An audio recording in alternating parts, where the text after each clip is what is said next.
Welcome dear students, शहीद भगत सिंह महाविद्यालय की लाइव क्लासेस में आप सभी का स्वागत है। स्टूडेंट्स, जैसा कि आपको ऊपर लिखा हुआ दिख रहा है कि ये जो क्लास है बीएससी पार्ट प्रथम वर्ष के लिए है। इससे पहले पूर्व की क्लास में हमने जो देख लिया था वो पोरीफेरा के बारे में देखा था कि पोरीफेरा जो है वो ऐसे जीव होते हैं जिनके शरीर पर पोर्स पाए जाते हैं, अर्थात छिद्र पाए जाते हैं। ऐसे जीव जिनकी बॉडी पर क्या पाए जाते हैं? छिद्र पाए जाते हैं, पोर्स पाए जाते हैं, पोरीफेरा के सदस्य कहलाते हैं। आज की दिनांक 11/9/2021 शहीद महाविद्यालय परिवार आपका स्वागत करता है। तो ऐसे जीव जिनके शरीर पर छिद्र पाए जाते हैं पोरीफेरा के सदस्य कहलाते हैं। ये चीज हमने पढ़ी थी। अब अगर हम बात करें तो हमने पोरीफेरा का क्लासिफिकेशन पढ़ा था। क्लासिफिकेशन में हम उसको थ्योरेटिकल रूप में अब लिखने जा रहे हैं। देखिए, आज हम नोट्स बनाएंगे किसके? पोरीफेरा के। देखिए बच्चों, ये जो मेहनत है वो सिर्फ आपके लिए की जा रही है ताकि आप जो है टॉपिक को भी समझ पाएं और उससे रिलेटेड नोट्स भी है वो कवर कर पाएं। कल मैंने आपको भली भांति से पोरीफेरा के जो कैरेक्टर्स है वो सिखा दिए थे। आज मैं आपको इसका जो क्लासिफिकेशन है इसके नोट्स बनाऊंगी। तो आप लिख लीजिए पोरीफेरा का वर्गीकरण, जो हेडिंग लगाई थी और जहां पर आपने पोरीफेरा का चार्ट बनाया था उससे आगे लिखना है। ठीक है, तो लिखिए इसमें पोरीफेरा को 3 वर्गों में बांटा गया है।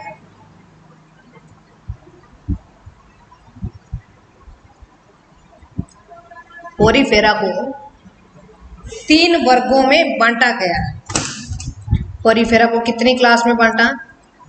3 क्लास में। 3 क्लास में बांटा गया है। पहली क्लास कलकेरिया, दूसरी क्लास हेक्सेकटिनेलेडा,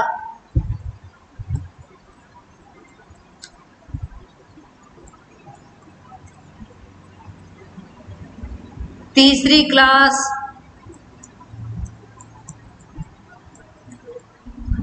डेमोस्पंजी।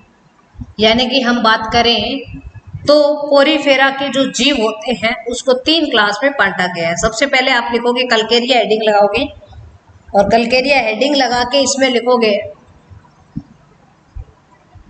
इसके अंतर्गत वे जीव आते हैं जिनका शरीर कैल्शियम कंटिकाओं का बना होता है। इसके अंतर्गत वे जीव आते हैं जिनका शरीर कैल्शियम स्पाइक्यूल्स का बना होता है। स्पाइक्यूल्स।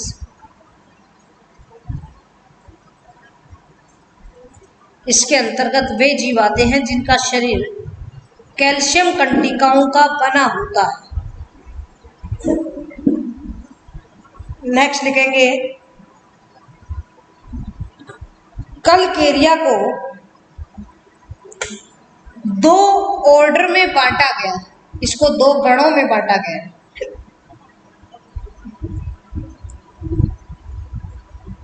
कलकेरिया को 2 गणों में बांटा गया है, होमोसीला और दूसरा है हेटेरोसीला। पहला है होमोसीला और दूसरा है हेटेरोसीला।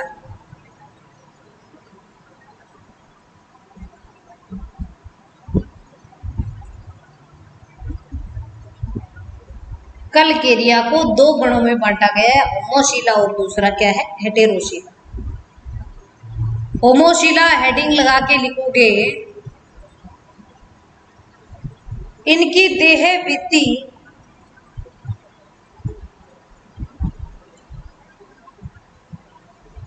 अवलियत होती है।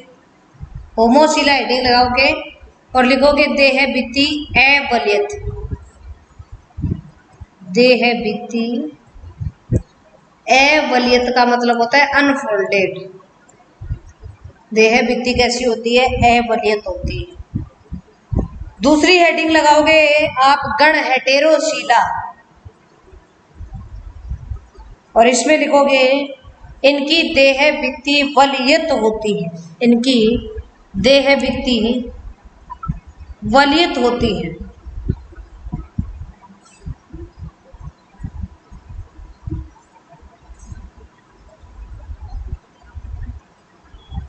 इनकी देह भित्ति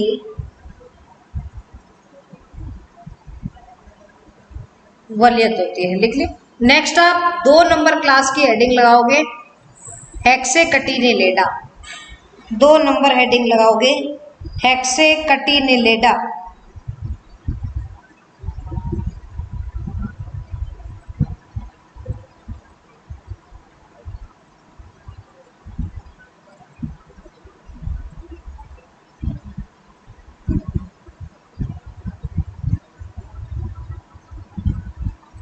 लिख लिया।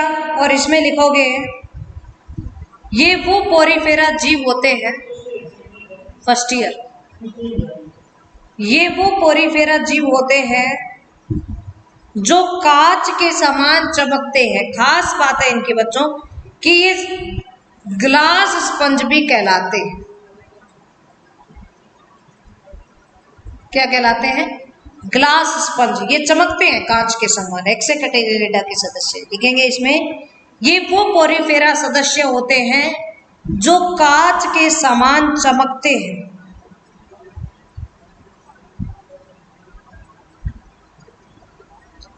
इन्हें ग्लास स्पंज भी कहा जाता है।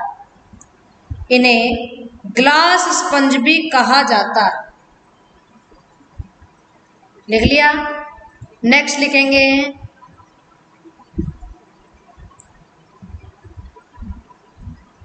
हेक्सेकटिनेलेडा को 2 ऑर्डर में बांटा गया है। हेक्सेकटिनेलेडा को 2 ऑर्डर में बांटा गया है। पहला है हेकास्टिकोफोरा,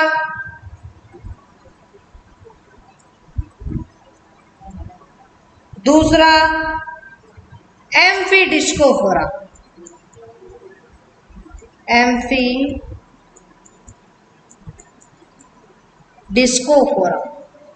पहला है हेकास्टिकोफोरा,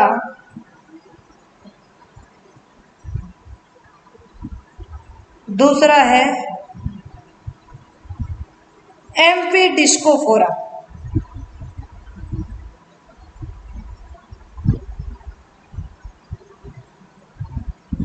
लिख लिया। अब 1 नंबर हेडिंग लगाओगे हेकास्टिकोफोरा। हेकास्टिकोफोरा में लिखोगे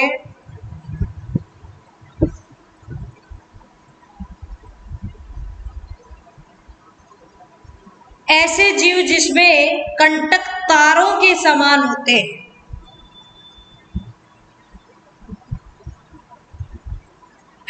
सॉरी, ऐसे जीव जिसमें कंटक तारों के समान होते हैं, हेकास्टिकोफोरा। और एम्फीडिस्कोफोरा में लिखोगे कंटक तारों के समान नहीं। इसमें तो तारों के समान है, ऐसे स्पाइक्यूल्स है लगे हुए, और इसमें ऐसे नहीं है। ठीक है, ऐसे लिखो। इसमें कंटक तारों के समान नहीं है। नेक्स्ट लिखोगे आप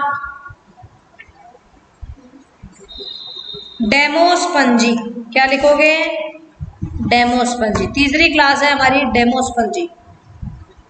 देखो नाम से स्पष्ट है, कलकेरिया कैल्शियम स्पाइकल्स, हेक्सेकटिनेलेडा ग्लास स्पंज, डेमोस्पंजी जिनका कंकाल स्पॉन्जिन फाइबर का बना होता है। कंकाल किसका बना होता है? स्पॉन्जिन फाइबर का। लिख लीजिए डेमोस्पंजी हेडिंग लगाकर ऐसे जीव जिनका कंकाल स्पॉन्जिन फाइबर का बना होता है।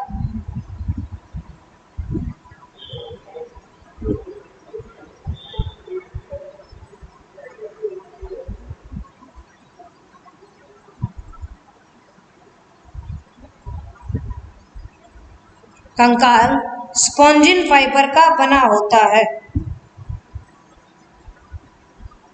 नेक्स्ट लिखोगे संरचना के आधार पर इन्हें 3 उपवर्गों में बांटा गया है।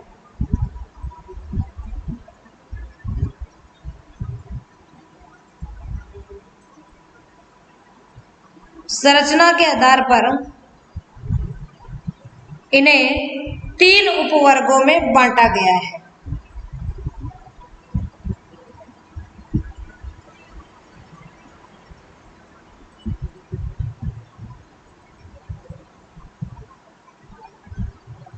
ठीक है। पहला उपवर्ग है टेट्रेकटिनेलेडा। पहला है, मैं लिख के दिखा देती हूँ, आप नोट कर लेंगे। वैसे तो आपने चार्ट बनाया था पूर्व की क्लास में। पहला है, वेट ए मिनट, सही कर लेते हैं सिस्टम।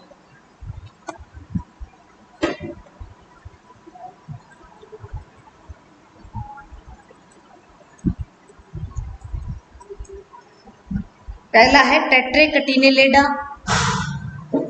दूसरा है मोनोक्सोनिडा,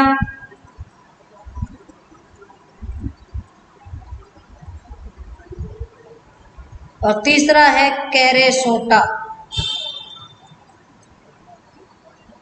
तीन उपवर्ग है डेमोस्पंजी के। डेमोस्पंजी को तीन उपवर्गों में बांटा गया है, टेट्रेकटिनेलेडा, मोनोक्सोनिडा और कैरेसोटा। टेट्रेकटिनेलेडा में लिखोगे, इन जीवों का शरीर निश्चित आकृति का चमकीला गोल,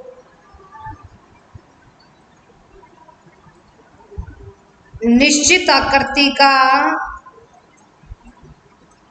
चमकीला गोल शरीर होता है। मोनोक्सोनिडा में लिखोगे परिवर्तनशील शरीर होता है। कैरेसोटा में लिखोगे चमड़े के समान गहरा शरीर, चमड़े के समान शरीर होता है। ठीक है, ये सब आप लिख लोगे। लिख लिया, नेक्स्ट चलते हैं। चलो आगे देखिए, आगे लिखो टेट्रेकटिनेलेडा को टेट्रेकटिनेलेडा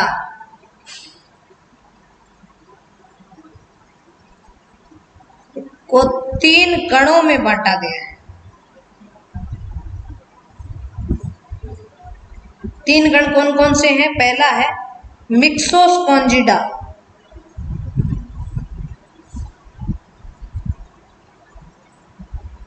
दूसरा है कार्नोसा, तीसरा है कॉरिस्टिडा। टेट्रेकटिनेलेडा को तीन गणों में बांटा गया है, मिक्सोस्पोंजिडा, कार्नोसा और कॉरिस्टिडा। लिख लिया। देखिए मिक्सोस्पोंजिडा में लिखोगे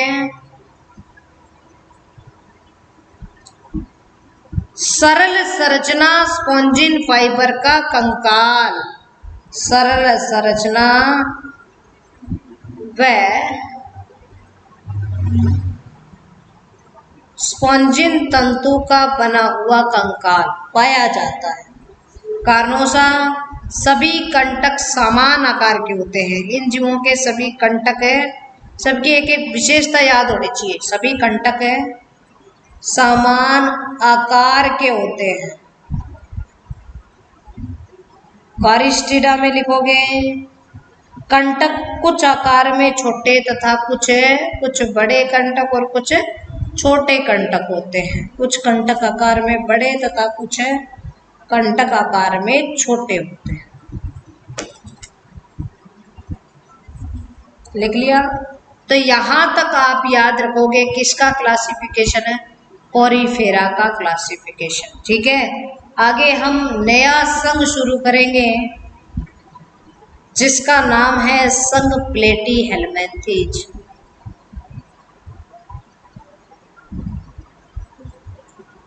प्लेटीहेल्मिन्थीज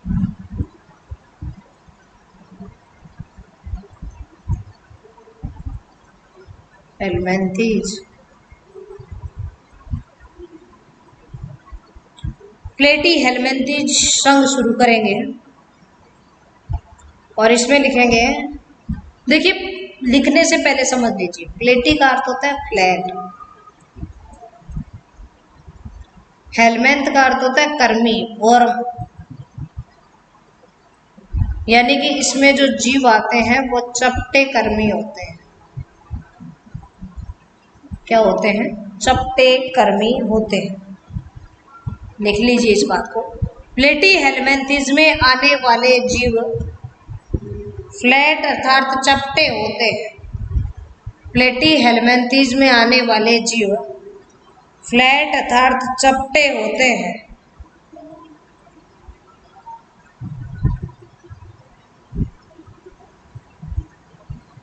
प्लेटीहेल्मिन्थीज में आने वाले जीव फ्लैट अर्थात चपटे होते हैं।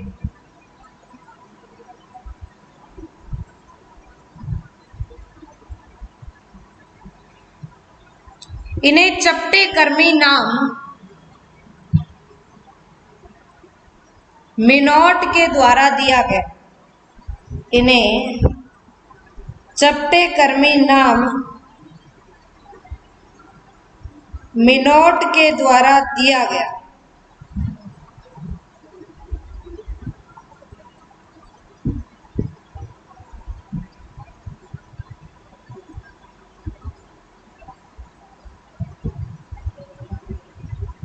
नेक्स्ट लिखेंगे आप, ये प्राणी स्वतंत्र जीवी या परजीवी प्रकार के होते हैं।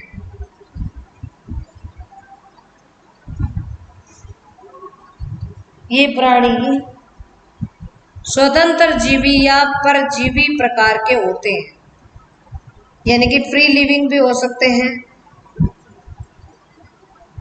और पैरासाइट भी हो सकते हैं। स्वतंत्र जीवी या परजीवी प्रकार के होते हैं। नेक्स्ट देखेंगे, इन्हें प्लेटीहेल्मिन्थीज नाम गिगेन बोर नामक वैज्ञानिक ने दिया। इन्हें प्लेटीहेल्मिन्थीज नाम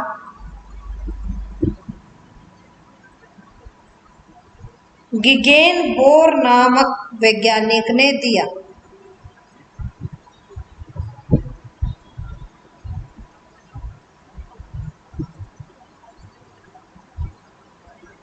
नेक्स्ट लिखेंगे, इनका शरीर उत्तक अंग कोटि का होता है। उत्तक अंग कोटि का शरीर यानी कि टिश्यू ऑर्गन कैटेगरी की बॉडी फंक्शन पाया जाता है। इनका शरीर उत्तक अंग कोटि का होता है।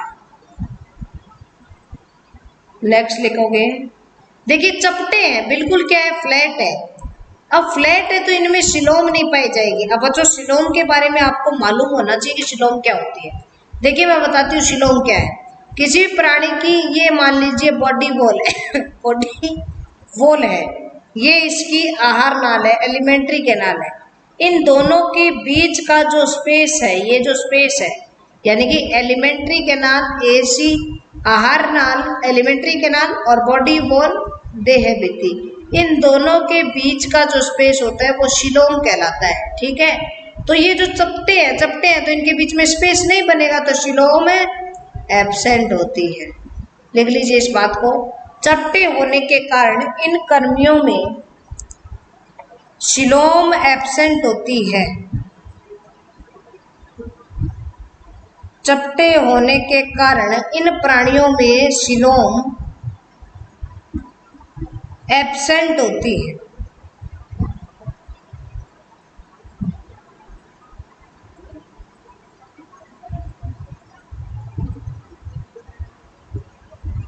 लिख लिया। नेक्स्ट लिखेंगे, अर्थात ये प्राणी कैसे होते हैं, एसिलोमेटिक होते हैं। अर्थात ये प्राणी एसिलोमेटिक होते हैं।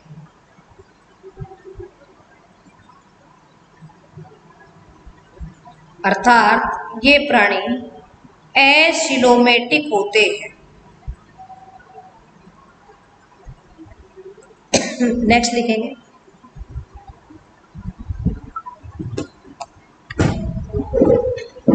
ये प्राणी ट्रिप्लोब्लास्टिक होते हैं, त्रिजल स्तरीय होते हैं। ट्रिप्लोब्लास्टिक होते हैं, त्रिजल स्तरीय होते हैं। ट्रिप्लोब्लास्टिक होते हैं, त्रिजन स्तरीय होते हैं। नेक्स्ट लिखेंगे, समस्त जीव खंड विहीन होते हैं। समस्त जीव खंड विहीन होते हैं, तो खंड विहीन शरीर।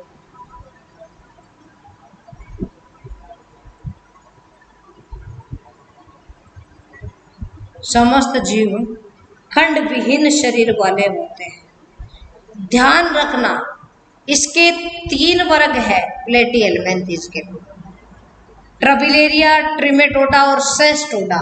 तो सबसे अंतिम जो वर्ग है वो सेस्टोडा अपवाद है। सेस्टोडा क्या है? अपवाद है। इसके जीव क्या होते हैं? खंड वाले होते हैं। तो लिख लीजिए, खंड विहीन शरीर होते हैं, लेकिन सेस्टोडा वर्ग अपवाद है। लेकिन वर्ग सेस्टोडा अपवाद है।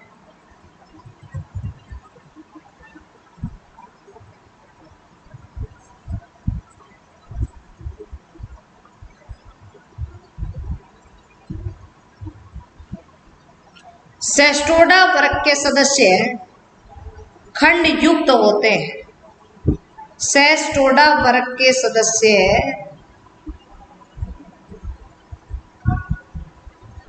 खंड युक्त होते हैं। सेस्टोडा वर्ग के सदस्य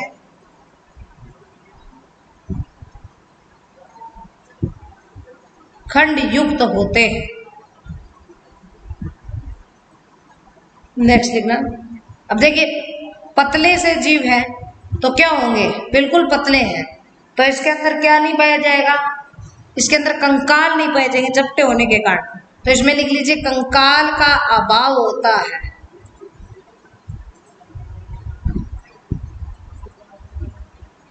कंकाल का अभाव होता है। सम्मिति द्विपार्श्व सम्मित होते हैं।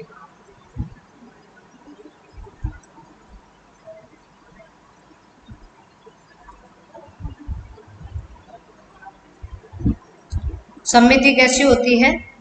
द्विपार्श्व सम्मित होते हैं।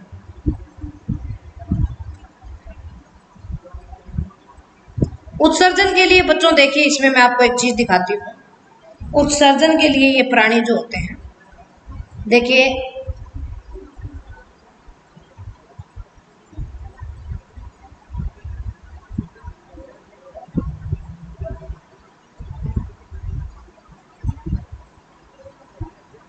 इस प्रकार की इसमें सेल्स ही पाई जाती है। तो इस सेल के अंदर मैं बताती हूँ क्या सिस्टम रहता है, सारा समझ में आएगा, गौर कीजिए।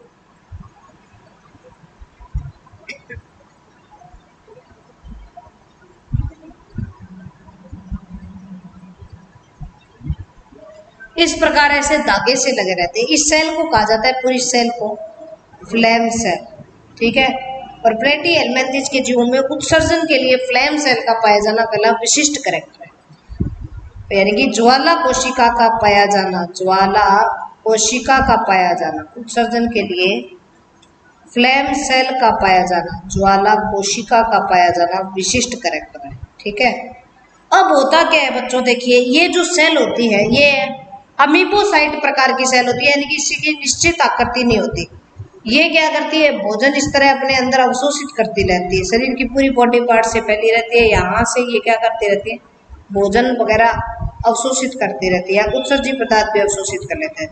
अब क्या होगा, इसके अंदर जो ये भोजन है, ये पक्षमाप जो है, यहाँ पर जो सीलियां लगी हुई ये थिरकेंगे, ये गति करेंगे, तो यहाँ से ये जो अपशिष्ट पदार्थ है इसके अंदर आ जाएगा, फिर ये बाहर चला जाएगा, यहाँ से इस नाल में आ जाएगा और इसके द्वारा ये प्राणी बाहर निकाल देगा। यानी कि उत्सर्जन के लिए इस प्रकार की सेल का पाया जाना, फ्लेम सेल का पाया जाना, ज्वाला कोशिका का पाया जाना वाला विशिष्ट कैरेक्टर है प्लेटिहेल्मिन्थेस का। इस कारण प्लेटिहेल्मिन्थेस का स्पेशल कैरेक्टर है उत्सर्जन के लिए ज्वाला कोशिका का पाया जाना, ठीक है। तो लिख लीजिए, इसमें इनमें उत्सर्जन के लिए ज्वाला कोशिका या फ्लेम सेल पाई जाती है।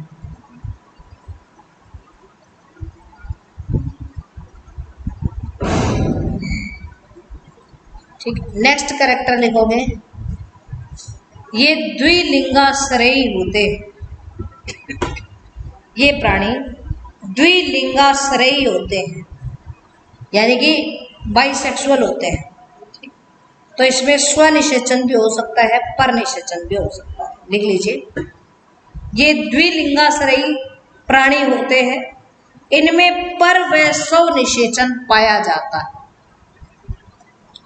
इनमें स्व व पर निषेचन पाया जाता है।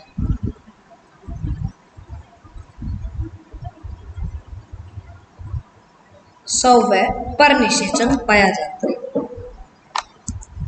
देखिए, हम अगर बात करें तो आज हमने जो टॉपिक शुरू कर रखा है वो क्या टॉपिक है, अगर इस टॉपिक को आप समझ के चलो तो इस टॉपिक के अंदर हम पढ़ रहे हैं प्लेटी हेल्मिंथिस। किसको पढ़ रहे हैं? प्लेटी हेल्मिंथिस को। प्लेटी हेल्मिंथिस के जीव इस तरह कर्मी के समान होते हैं, इस तरह, ठीक, इस तरह कर्मी से होते हैं। अब कर्मी है तो इसको हम बीच में से बराबर दो भागों में आसानी से काट सकते हैं। बराबर दो भागों में आसानी से काटने के कारण इसको क्या कहा जाता है? इसको द्विपार्श्व सममिति वाला जीव कहा जाता है, ठीक है। और ये ट्रिप्लोब्लास्टिक हो जाते हैं, ट्रिप्लोब्लास्टिक प्रकार के होते हैं। ट्रिप्लोब्लास्टिक का मतलब समझते हो आप? त्रिजन स्तरीय, यानी कि 3 एक्टोड्रम, एंडोड्रम, मेसोड्रम तीनों लेयर पाई जाती है जो बॉडी सिस्टम का निर्माण कर सके, ठीक है। प्राणी कैसे होते हैं? चपटे होते हैं। चपटे प्राणी है तो इसमें दो चीज का अभाव रहेगा। एक तो इसमें अभाव रहेगा सीलोम का,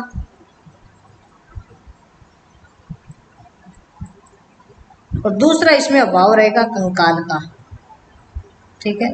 अब उत्सर्जन के लिए इसमें ज्वाला सेल पाई जाती है, ठीक है। उत्सर्जन के लिए क्या पाई जाती है? ज्वाला सेल का पाया जाना प्लेटी हेल्मिंथिस की विशेषता है, ठीक है। सभी प्राणी क्या होते हैं? खंड विहीन होते हैं। अपवाद क्या है? सेस्टोडा है। सेस्टोडा अपवाद है क्योंकि सेस्टोडा के जो सदस्य होते हैं वो खंड वाले होते हैं, ठीक है। और ये जो होते हैं द्विलिंगाश्रयी होते हैं। कैसे होते हैं? द्विलिंगाश्रयी होते हैं। स्व निषेचन व पर निषेचन जो है वो इन प्राणियों में पाया जाता है, यानी कि स्व निषेचन भी होता है, कहीं कहीं इसमें पर निषेचन भी देखने को मिलता है। तो इस प्रकार की जो विशेषता है वो प्लेटी हेल्मिंथिस की रहती है। प्लेटी हेल्मिंथिस से पूर्व में पढ़ा हमने बच्चों कौन सा? पोरीफेरा। देखिए, हमने पहले सबसे पहले जो संघ पढ़ा वो प्रोटोजोआ, फिर जो हमने पढ़ा पोरीफेरा, फिर जो हमने पढ़ा है वो है प्लेटी हेल्मिंथिस। हालांकि विकासीय क्रम में अगर देखें ना तो इसके बीच में कौन सा आता है? सिलेंट्रेंटा आता है। मैंने आपको सिलेंट्रेंटा नहीं पढ़ाया अभी। क्यों नहीं पढ़ाया? मैंने 3 पी से शुरू होने वाले एक साथ पढ़ा दिए। ये 3 पी से है ना, प्रोटोजोआ, पोरीफेरा, प्लेटी हेल्मिंथिस, तो ये 3 पी से शुरू होने वाले मैंने एक साथ पढ़ा लिए। लेकिन सिलेंट्रेंटा विकासीय क्रम में प्लेटी हेल्मिंथिस से पहले आता है। अब देखो एक एक की हम स्पेशल फीचर्स की बात करें तो प्रोटोजोआ का मतलब क्या हुआ? प्रिमिटिव जीव। कैसे हैं? प्रिमिटिव जीव है, सबसे पहले बने थे। पेलिकल का आवरण पाया जाता है, ठीक है, एक कोशिकीय होते हैं। पोरीफेरा में क्या होते हैं? पोरीफेरा में स्पंज कहलाते हैं ये जीव। ये जीव क्या कहलाते हैं? स्पंज कहलाते हैं। इस तरह फूलदान की आकृति के लगभग इनका शरीर होता है। शरीर पर क्या पाए जाते हैं? छिद्र पाए जाते हैं। शरीर द्विजन स्तरीय होता है। पिनिकोड्रम और कोइनोड्रम जैसी 2 लेयर इनमें पाई जाती है। पोरीफेरा को स्पंज कहा जाता है, ये इसका स्पेशल फीचर है। प्लेटी हेल्मिंथिस की बात करें, प्लेटी शब्द जो है इसका अर्थ होता है फ्लैट, तो इनको फ्लैट वर्म जिस वैज्ञानिक ने कहा उसका नाम था मिनोट। बाद में इसको प्लेटी हेल्मिंथिस में रखा, जिस वैज्ञानिक ने इनको प्लेटी हेल्मिंथिस नाम दिया उसका नाम था गिगेनबोर, ठीक है। गिगेनबोर ने इनको क्या कहा था? प्लेटी हेल्मिंथिस कहा था। तो ये सभी जीव इनके अपने अपने स्पेशल कैरेक्टर्स होते हैं, अपने अपने स्पेशल्स क्या होते हैं? लक्षण होते हैं। अब ध्यान में रखिए, इन तीनों के जो है आपसे लक्षण तथा वर्गीकरण, इन तीनों की लक्षण तथा वर्गीकरण आपसे पूछे जाते हैं। जहां हमने प्रोटोजोआ के लक्षण पढ़ लिए, वर्गीकरण पढ़ लिया, पोरीफेरा के लक्षण पढ़ लिए, वर्गीकरण पढ़ लिया। वर्गीकरण का जब भी क्वेश्चन आए तो आपको चार्ट बनाकर इसको डिफाइन करना है।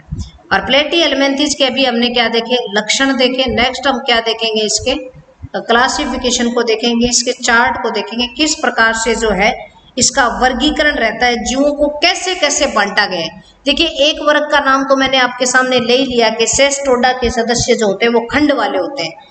बाकी सभी प्लेटी हेल्मिंथिस के जो जीव होते हैं वो क्या होते हैं?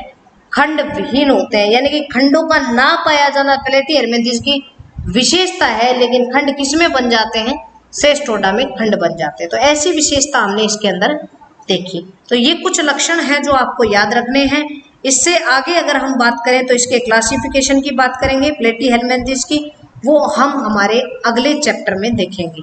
तो 9 तारीख का ये लेसन है बच्चों, 9 तारीख के बाद का ये लेसन है 11 तारीख का, 11/9/2021 का। इससे पहले का जो लेसन है आपको 9 तारीख को मिला था, वो था प्रोटोजोआ का, सॉरी पॉरीफेरा के जो वर्गीकरण का चार्ट तक था, और चार्ट को आज समझाया था और प्लेटीहेलमिन्थेस को बताया था। ये सब चीजें आज आपको कर लेनी है।